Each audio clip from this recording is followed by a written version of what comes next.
ਸਤਿ ਸ਼੍ਰੀ ਅਕਾਲ ਜੀ। ਮੇਰਾ ਨਾਂ ਚਮਨ ਲਾਲ ਆ। ਮੈਂ ਪਿੰਡ ਭਾਲਟਾ ਕਲਾਂ ਦਾ ਰਹਿਣ ਵਾਲਾ, ਟੇਟਕ ਨਵਾਂ ਸ਼ਹਿਰ। ਮੇਰੀ ਹਾਲਤ ਬਹੁਤ ਜ਼ਿਆਦਾ ਖਰਾਬ ਹੋ ਗਈ ਸੀ। ਮੈਨੂੰ ਸਾਹ ਚੜ੍ਹਨ ਲੱਗ ਪਿਆ ਸੀ ਜੀ, ਨਾ ਮੇਰਾ ਬੀਪੀ ਲੋ ਹੋ ਗਿਆ ਸੀ। ਅਤੇ ਬਾਅਦ ਵਿੱਚ ਮੈਨੂੰ ਇੱਥੇ ਘਰਦਿਆਂ ਨੇ ਜਲੰਧਰ ਨਿਊ ਰੂਬੀ ਹੌਸਪੀਟਲ ਲਿਆਂਦਾ ਗਿਆ।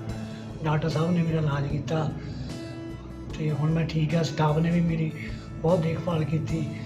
ਜੇ ਕੋਈ ਮੇਰੇ ਵਰਗਾ ਮਰੀਜ਼ ਹੋਵੇ, ਇੱਥੇ ਆ ਕੇ ਨਿਊ ਰੂਬੀ ਦਾਖਲ ਹੋਵੇ, ਮੈਂ ਸਾਰਿਆਂ ਦਾ ਹੌਸਪੀਟਲ ਦਾ ਧੰਨਵਾਦ ਕਰਦਾ।